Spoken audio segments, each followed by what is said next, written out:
말씀 보겠습니다. 구약성경 창세기 7장 13절에서 24절까지입니다. 구약 7쪽입니다.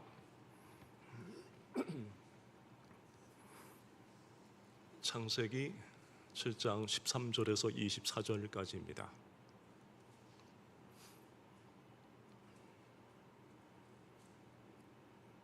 제가 한 절, 우리 여러분이 한 절 교독하시고 마지막 절은 함께 읽겠습니다. 제가 먼저 읽겠습니다.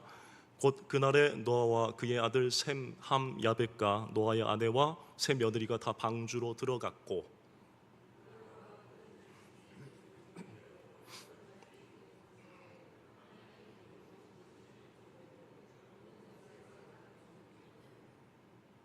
무릇 생명의 기운이 있는 육체가 둘씩 노아에게 나와 방주로 들어갔으니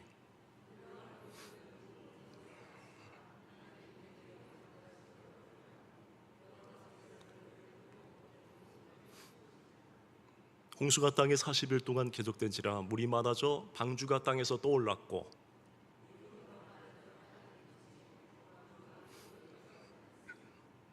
물이 땅에 더욱 넘침에 천하의 높은 산이 다 잠겼더니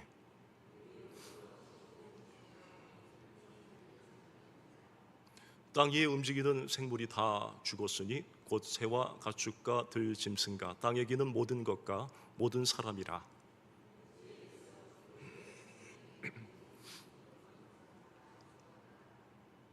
지면의 모든 생물을 쓸어버리시니 곧 사람과 가축과 기는 것과 공중의 새까지라. 이들은 땅에서 쓸어버림을 당하였으되 오직 노아와 그와 함께 방주에 있던 자들만 남았더라. 물이 150일을 땅에 넘쳤더라. 아멘. 사랑하는 성도 여러분, 오늘 우리가 함께 묵상할 이 본문은 창세기 7장 13절에서 24절까지입니다. 이 말씀은 우리가 잘 알고 있는 이 노아의 이 방주의 사건 중에서도 결정적인 이 전환점을 보여주는 이 장면입니다. 심판이 시작되고 그 다음에 이 구원의 문이 닫히는 순간, 그러나 동시에 또 하나님의 오래 참으심과 그리고 구원의 길이 얼마나 분명하게 열려 있었는지를 보여주는 말씀입니다. 우리가 인생을 살아가면서 수많은 문 앞에 서게 됩니다. 이를테면 뭐 병원의 문이라든지 또는 직장의 문, 그리고 면접장의 문, 그런 많은 수많은 문 앞에 서게 되는데요. 그때마다 때론 이 인생의 문 앞에 서서 열릴까? 닫힐까? 긴장하며 기다릴 때가 아주 많이 있습니다.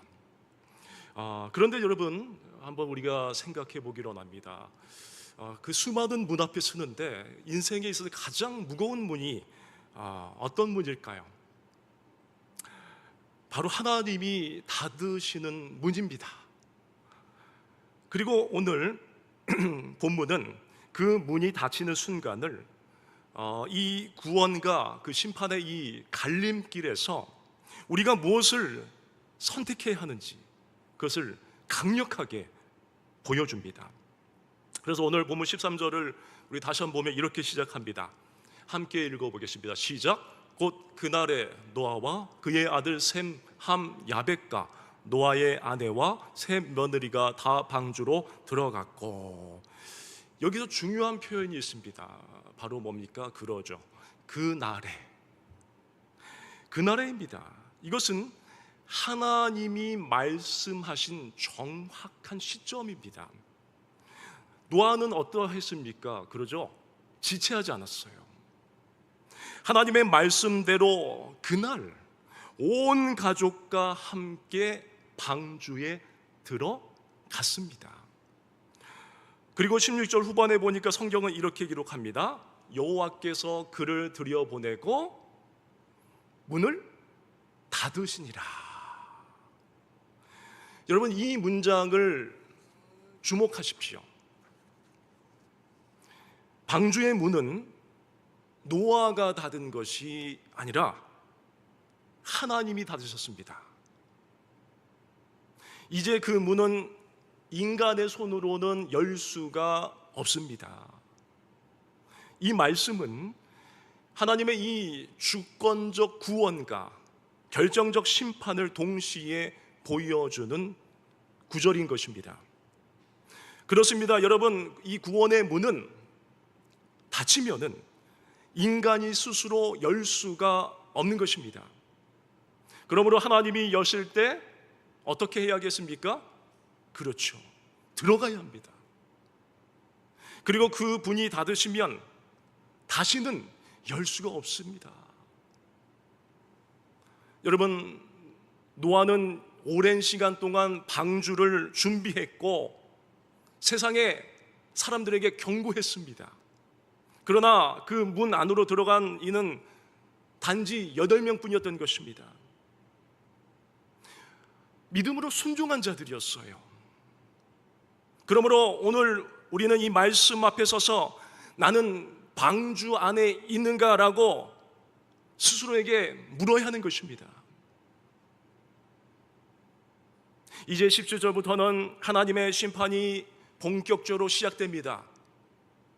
홍수가 땅에 40일 동안 계속된지라. 물이 점점 차오르고 방주는 물 위로 떠오르게 된 것입니다. 이제 모든 세상의 기반이 하나님의 홍수 심판으로 말미암아 무너지게 되는 것입니다. 19절을 보면 물이 더욱 불어나가지고 천하의 모든 높은 산 위까지 덮였다고 말합니다. 20절에서는 물이 불어서 15규빗이 오름에 산들이 덮였다라고 말씀해요. 이 15규빗은 약 6에서 7m 정도 되는 건데, 근데 이게 무슨 말이냐면 물이 6m, 7m 정도 되는 것이 아니라 요즘 시대로 들어보면 가장 높은 산이 어떤 산이죠? 그러죠. 엘리베이터가 아니고 그 에베레스트 산. 그게 몇 미터입니까? 그렇죠. 8,848.86m입니다. 그러니까 그 당시에 이 에베레스트 산처럼 가장 높은 산이 잠기고 15규빗, 6m, 7m 그 이상까지 물이 채워졌다는 거예요. 하나님이 확실하게 쓸어버리시는 것이죠. 여러분, 인간의 피난처가 사라져버리게 된 것입니다. 여러분, 이 장면은 단순한 자연재해가 아닙니다. 천재지변이 아닙니다. 하나님의 심판인 것입니다. 죄악에 대한 하나님의 철저한 심판이며 그 누구도 예외 없이 그 앞에서 무력하다는 것을 보여주는 메시지인 것입니다. 21절부터 23절까지 성경은 놀랍도록 반복해서 말합니다. 다 죽었다, 모두 지워졌다, 다 멸절되었다. 무려 3번 이상 반복합니다. 왜 그랬을까요? 이 반복은 강조입니다. 하나님은 경고하셨고, 하나님은 오래 참으셨고, 하나님은 기회를 주셨습니다. 그러나 그 기회를 끝까지 거부한 자들은 결국 심판에서 피하지 못했습니다. 23절을 보십시오. 오직 노아와 그와 함께 방주에 있던 자들만 남았더라. 여러분, 여기서 주목할 단어가 있습니다. 그게 무엇입니까? 함께입니다. together, 함께. 혼자가 아니라 이 패밀리, 가족이 함께 믿음으로 함께 방주에 들어간 것입니다. 사랑하는 여러분, 그러면 이 마지막 때를 살고 있는 이 시대의 방주는 누구입니까? 예수 그리스도인 줄 믿으시길 바랍니다. 예수 그리스도 안에 가는 자만이 구원을 얻는 줄로 믿습니다. 그 외에 다른 피난처는 없습니다. 그러나 하나님은 오래 참으시지만 구원의 문은 영원히 열려 있지 않습니다. 코로나 시기에 많은 분들이 고백했습니다.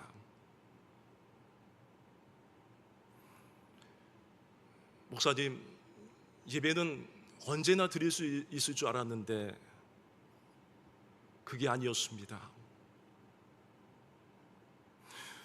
사랑하는 여러분, 지금 하나님께서 여러분 각 사람에게 주신 기회는 무엇입니까? 회개의 기회입니까? 복음을 전할 기회입니까? 아니면 여러분의 자녀들을 믿음으로 세울 기회입니까? 그런데 말입니다, 아주 많은 사람들이 이렇게 말합니다. 나중에 하겠습니다. 급한 것부터 하겠습니다. 여러분, 뭐가 급하고 뭐가 안 급한 건지 분별할 수 있는 능력이 여러분에게 담겨지길 축원합니다. 여러분, 이 나중에 하겠습니다 라고 말하면 곧 기회를 놓치는 말이 될 수밖에 없는 것입니다. 여러분, 노아는 그날에 순종했습니다. 우리도 그렇게 순종해야 합니다. 여러분, 노아는 왜 방주를 만들었습니까? 다른 사람들 잘 먹고 잘 살고 편하게 지내는데, 여러분, 하나님의 말씀이 반드시 현실이 될 것을 믿었기 때문인 것입니다. 여러분, 말씀은 단순한 이 종교적 조언이 아닙니다. 말씀은 생명을 살리는 방주의 설계도입니다. 그러나 오늘날 하나님은 우리에게 얘야 방주 만들어라 라고 말씀하시는 것이 아닙니다. 대신 말씀하십니다. 예수 그리스도 안으로 들어가라. 왜요? 예수님이 곧 방주이시며 문이시기에 그런 것입니다. 할렐루야. 노아의 가족은 함께 방주에 들어간 것입니다. 가정은 하나님의 구원이 흘러가는 1차 통로입니다. 사랑하는 여러분, 우리의 가정은 어떻습니까? 한번 잠시 생각해 보십시오. 나의 가정은 어떤지 한번 생각해 보십시오. 자녀와 함께 말씀을 나누고 계십니까? 부부와 함께 기도하고 있습니까? 가정 예배의 자리는 살아 있습니까? 교회만이 아니라 우리 각 사람의 가정이 방주가 되어야 할 줄로 믿습니다. 그렇습니다. 우리는 하나님이 닫으시기 전에 방주에 들어가야만 하는 것입니다. 그러나 지금 이 시대에는 세상 사람들만 아니라 예수를 믿는다고 고백하는 사람들조차도 방주 안에 들어가는 삶을 멀리하면서 좁은 문이 아니라 넓은 길로 가고 있습니다. 형통한 삶이 무엇인지 착각하고 있습니다.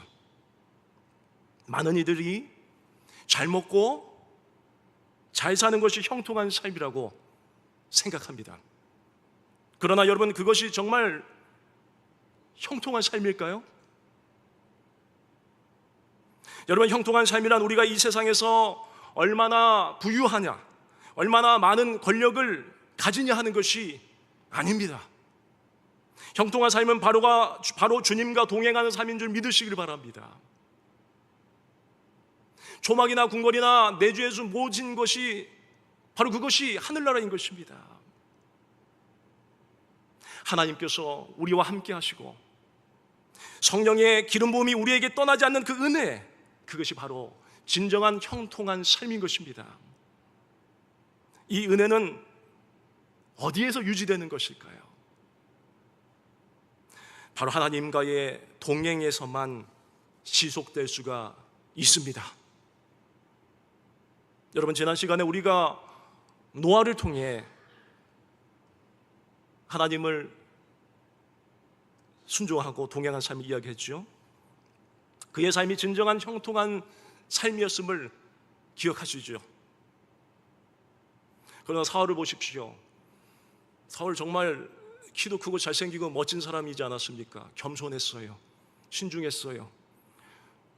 왕으로 결국에는 이스라엘의 첫 번째 왕이 되었지만 왕하라고 하니까 겸손히 도망갔습니다. 저는 아닙니다. 신중했어요. 근데 왕이 됐어요. 그 자리 올라가니까 변해버린 것입니다. 다윗이 나타났어요.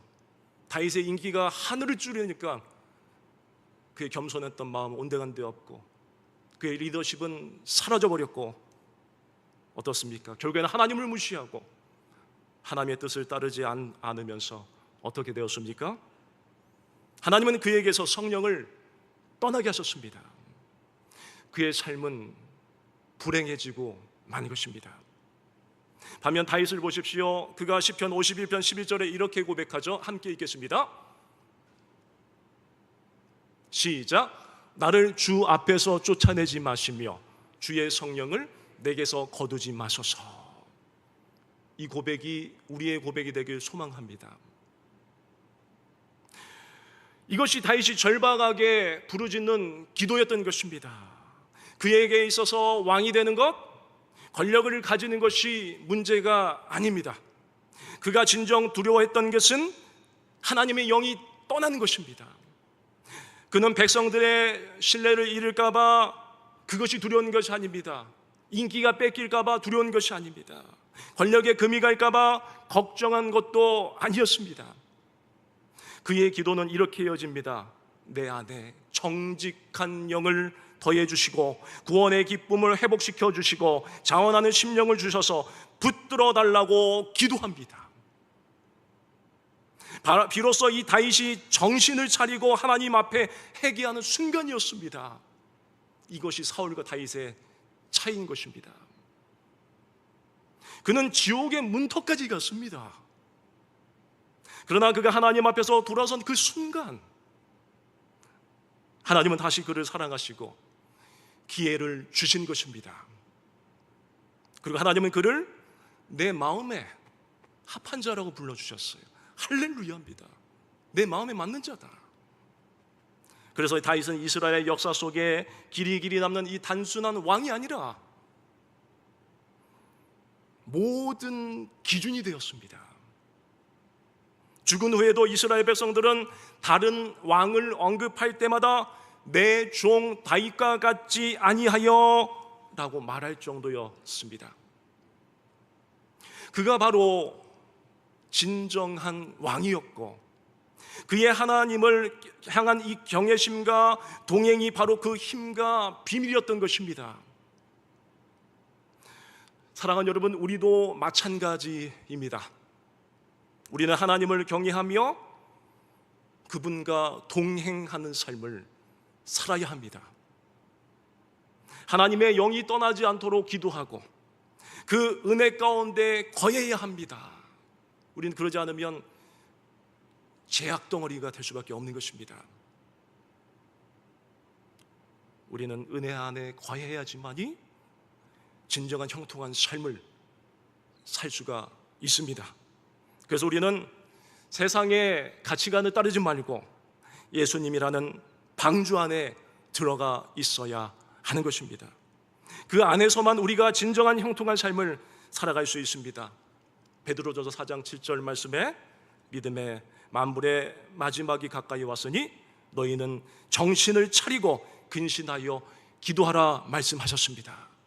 이 말씀이 이 마지막 때에 우리가 사울처럼 되지 아니하고 다윗처럼 길이 남기 위해서는, 하나님의 영광을 호흡이는 마지막까지 돌리기 위해서는 이 말씀을 새기고 우리가 정신 차리고 지금까지 잘못해 왔을지라도 천부여 의지없소서 악하고 추해도 주께로 나가면 살 길을 주신다고 하여 주셨사오니 이 경고의 말씀을 우리 마음에 겸허히 받아 우리가 정신 차리고 기도하면 방주 안에 나뿐만 아니라 우리 자녀 손까지 거하게 될 줄로 믿습니다. 사랑하는 여러분, 오늘 본문은 이렇게 묻습니다. 너는 방주 안에 있느냐? 너의 가정은 구원의 문 안에 있느냐? 여러분, 방주의 문은 지금 열려 있습니다. 하나님은 여전히 오래 참으십니다. 하지만 언젠가는 그 열렸던 이 방주의 문이 닫히는 날이 올 것입니다. 말씀이 방주의 권력이 되고 기도와 그리고 순종이 방주를 띄우는 힘이 됩니다. 그러므로 오늘 들어갑시다.